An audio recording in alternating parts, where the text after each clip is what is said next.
Hey guys, Josh here, and recently one of you brought to my attention that currently on Humble Bundle, there's a bundle of 7 farming games that you can get.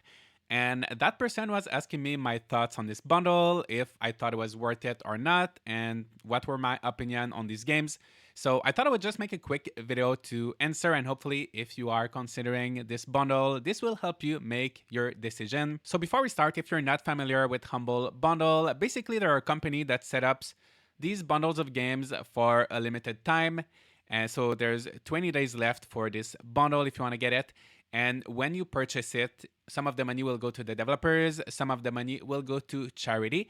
And I also have a partner link, which I will put in the description. So if you use that link, it will support my channel as well. So if you're interested in any of those games, might as well use my link if you want. Yeah, so right now they have a Fighting Farmers bundle. So it includes 7 games. So if you pay 18.75 Canadian dollars, you're gonna get the 7 games. If you want to spend a little bit less, you can get 4 games for 13.39.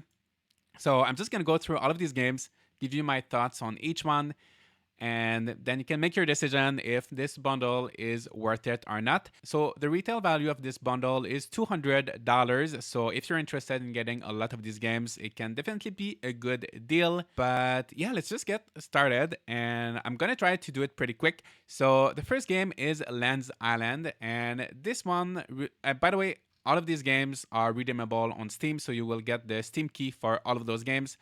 If you want to play on consoles or if they're on other platforms, Humble Bundle is not for you because it's all just the Steam keys. But anyway, so Lands Island released in early access last year on Steam. I played it a little bit. Actually, I'm gonna tell you how long I played it for each of these games. So Lands Island, I played 4.5 hours, and I really enjoyed all of those hours spent on the game. I also streamed it, so if you want to check some gameplay, you can. So the game has received a lot of updates since it released, and my favorite feature of this game is how you can build your base from scratch. So you've got all of these floor and wall pieces, and you just build your house really however you want. This game is also leaning quite a bit on the survival side. So you're on this island, there is a little bit of farming, but there's also quite a bit of combat. So you have all of these different caves in which you're gonna go in and beat up some enemies. And honestly, I quite enjoyed this game. And it's still in early access, so don't expect a full experience. But it's pretty fun, and I think it's one of my favorites on this list. So that's Lands Island. The next one, Spirit of the Island.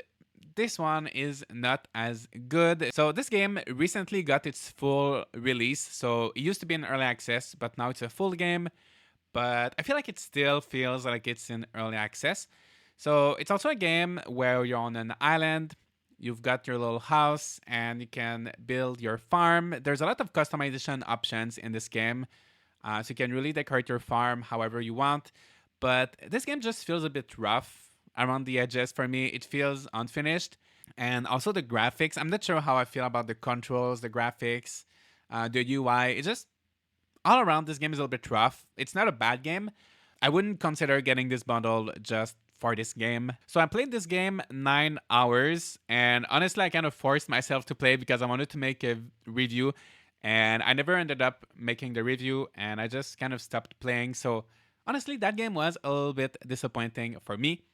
Then we've got Real Legend. So this game is kind of a mix between monster catching, kind of like Pokemon, and farming. So there's both in this game. So if you like Pokemon, you might enjoy this game.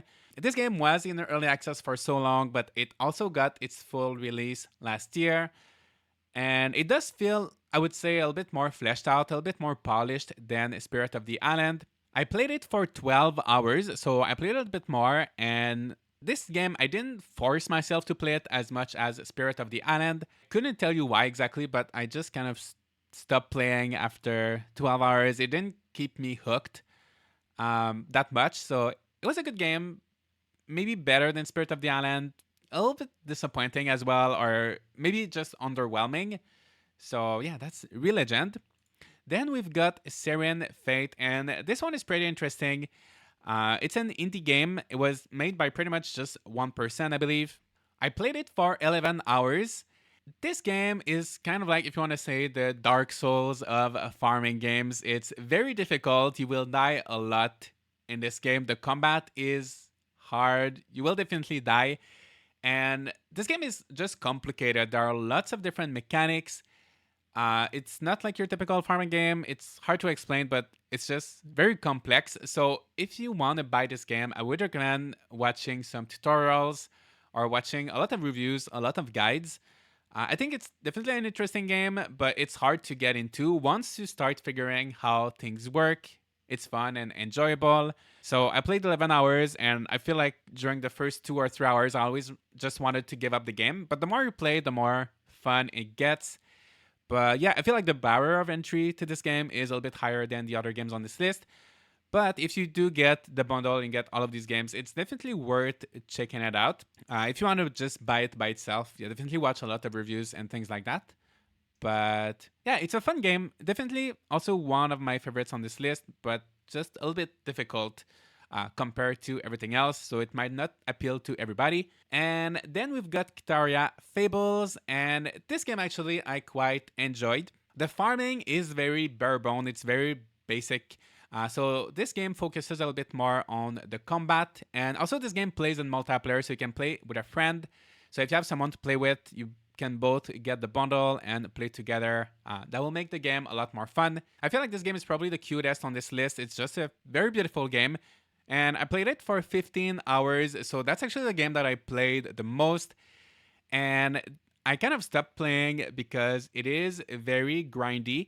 So you will have to kill the same enemies over and over and over again, like 50 times.